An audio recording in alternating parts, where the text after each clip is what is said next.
you've done everything right and they've tested it, these systems still maintain. Obviously, the test is there to make sure that everything is done correctly. But that's all part of this process. This curriculum going forward, what I would like is, I'm going to take everybody and I'm going to teach everybody how to do MD terminations.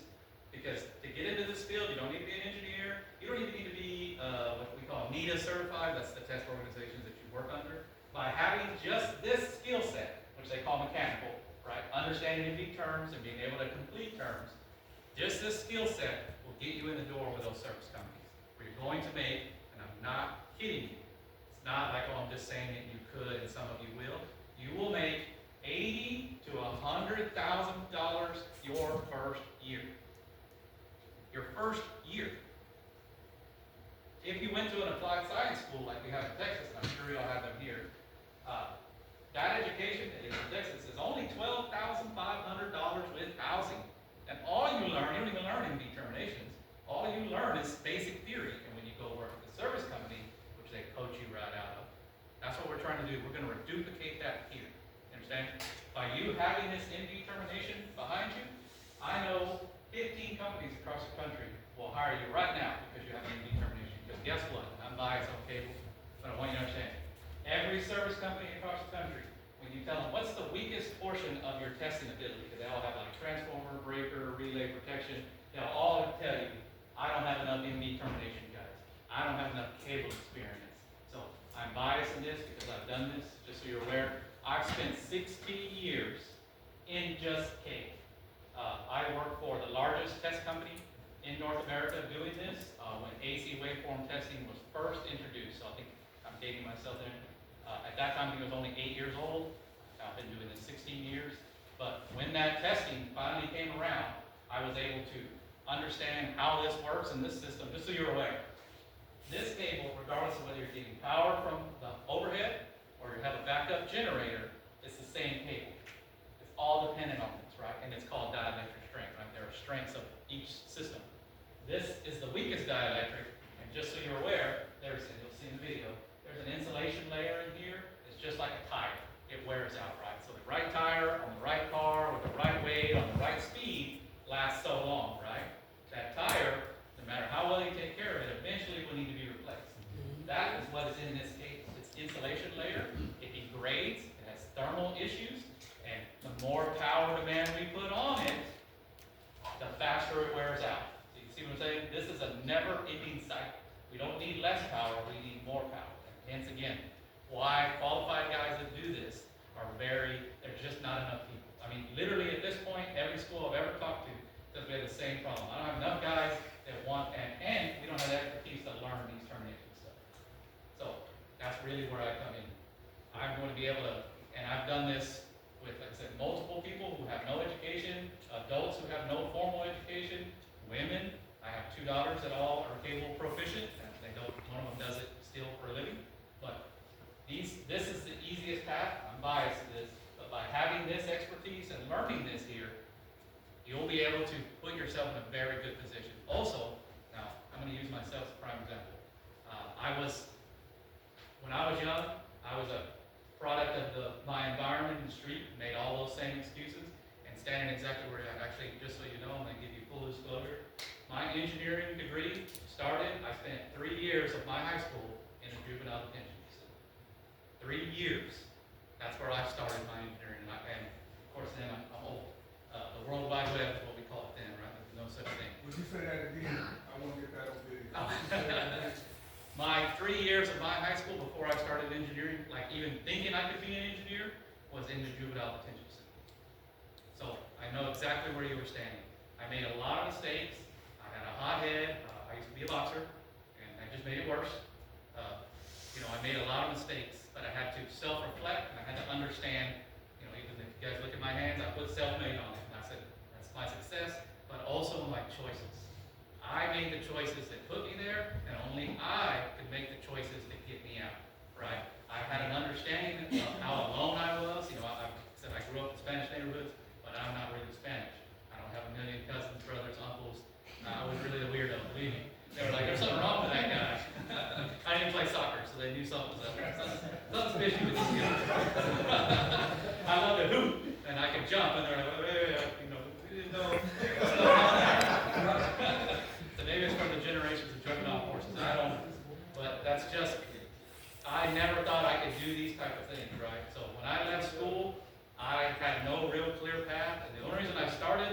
on this field of going into engineering is we took some ASVAB tests. I did really well on the test, and they said we're gonna put me in classes, college classes. Now, I was with the ladies, man, when I was young, and I thought it meant they were gonna put me in a classroom full of college girls, and like, hey, what's going on, right? Instead of sitting in a jail cell.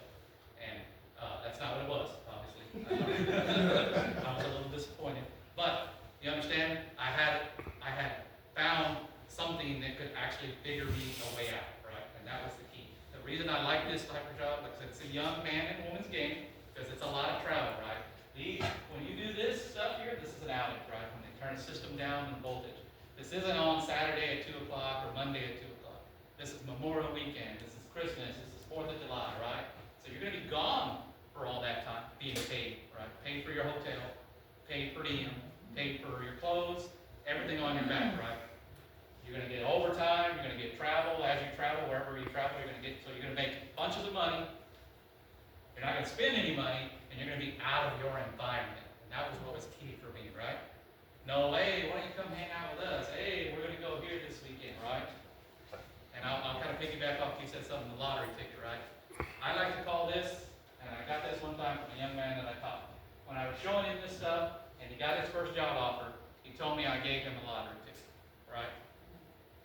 But, I corrected him. I like to say, in this field, because of the money and what happens to you when you start making really good money, I call it a treasure map. Think about a treasure map. Even though X may mark the spot, and you know that map, right? Any movie you ever seen, on the way to that treasure, is it an easy walk? No, it's perilous. There's other people that maybe have that too. There's other people who will do whatever it can take to get it out of your hands. You understand what I'm saying? So I like to call this the treasure map, right?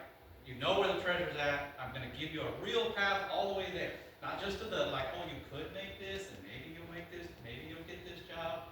This is waiting for you. And there's not enough people doing it. Matter of fact, I just had a meeting with a giant distributor company that instead of using cable, they want us to make it out of solid copper bus because there's not enough people that are qualified to do this termination. They actually have that problem, and they're going to spend $100 million for us to design something so that there isn't an MB termination guy, because they can't find it. That's how high this market is. Really let that sink in. So it's not a matter of, even if you don't like this stuff, believe me, like, oh, I'm not really into this. That amount of money, but that amount of change in your life can let you do whatever you want to do. That's right. 6 figures is not a small number, right? Now, don't get me wrong, everything is hard. Just like they said, success is hard and being poor is hard. Which part do you want? Right? That's what I always tell people. Hey, let me tell you something. Let me real quick. For those of us who have been to college, whatever, hey, you know, a 6-figure job waiting for you when you graduate from college? It doesn't exist. Yeah, absolutely. Yep. And it really doesn't. And it's harder and harder to exist today. Yep. Just so you know what a master's degree electrical engineer makes? Give or take? About 60 to 80,000, right? PhDs make 80 to 90,000. PhDs? That's a lot of school, a lot of money, a lot of debt. I'm not saying there's nothing wrong with that, right? Education is a great thing, and if that's in your path, and you have the brain capacity and the time, that's the key, right? For me, when I was in school, I had to figure it out. Semesters for me, to even make it to the next semester was a challenge, like I was sharing earlier. I was fortunate enough to meet a guy whose family had a refinery contract company. I spent every day, it's a 7-day-a-week, 12-hour day, over 16 hours, all summer, no days off. So when everybody else was in Cabo and it's a summer break, I worked until the day I was done, driving back from Alberta, Canada, back to Bryan College Station, Texas A&M, to pay for next semester. So I had to figure out, how do I even pay for next semester, right? I didn't take any loans, I didn't have any family, completely isolated. But like I said, it's all hard, right? It's hard to be successful and it's hard to be poor, it's hard to be poor. And that's just the fact. So for this group, we're gonna develop a curriculum that's gonna start here. So you guys are getting it first, right? I've been waiting for years to figure out with the right groups where I can implement these things. I've been just on my own, because I have a big shop full of very expensive race cars, that's all I play with now. Or I do this just anybody who wants to. Somebody I meet on the side, hell, on my